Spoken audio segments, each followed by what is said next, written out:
Panty and Stocking with Garterbelt is one of the most hilarious, loud, bombastic, inventive, experimental, surprisingly emotional, beautifully crafted, totally unique, and entirely anarchic anime of the past 20 years. And with the long-awaited second season coming right around the corner as of this writing, I figured what better time to analyze what makes it so damn great in the first place than now. One of my favorite things about Hiroyuki Imaishi, the director of Panty and Stocking and my favorite anime director of all time, is how far he pushes the medium of anime in everything he makes. As someone who has always been predisposed to art which pushes the boundaries of its medium far past that which is expected of it, it's a quality I deeply admire, and Imaishi is one of the greats at it. From the exquisitely awesome art house action madness of Dead Leaves, to the layered allegorical hype fest of Kill La Kill, to the meta insanity of Space Patrol Luluko, to the legendary inspirational masterpiece of Tengen Toppa Gurren Lagann, every show Imaishi directs has an incredibly unique and exciting approach to the medium of anime that you just don't often see. Even Cyberpunk Edgerunners goes vastly far and beyond the Call of Duty expected from a Netflix ad for a video game,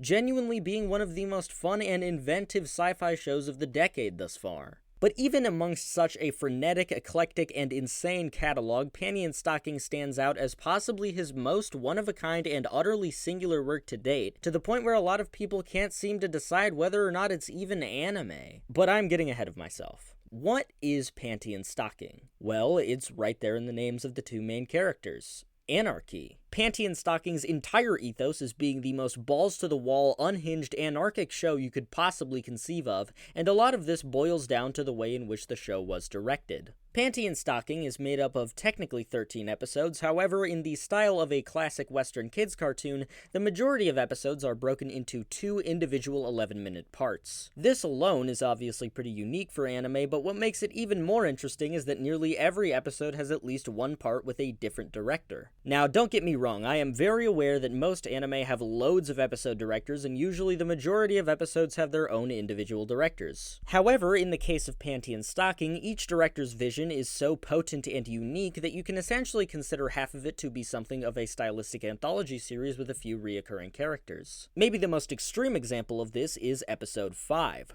the first half of which, directed by Shin Itagaki, is in the show's most common style, characterized by bouncy, expressive, chaotic, and fast-paced animation that has an infectious and kinetic charm to it. However, the second half, directed by Osamu Kobayashi, best known for Beck and Paradise Kiss, is directed with an almost Satoshi Kon-esque realism and some of the most uncanny and terrifying character designs I've ever seen in an anime, inspired by Shinya Ohira's episode of the Hakkenden sequel OVA. That is until Panty and Stocking show up at the end, hilariously clashing with the entire style and tone of the episode to wonderful comedic effect. Other relevant examples include Akira Amemiya's phenomenal Transformers send-up in the first half of episode 7, the 3 uniquely bizarre parts of Chuck to the Future that appear in episode 10, and Masahiko Otsuka's highly controversial directorial choices in the first half of episode 9 that make it look sort of like an advertisement or an episode of Aqua Teen Hunger Force. However, with all of this being said, usually the show follows a format of half of the episode being some crazy experimental madness,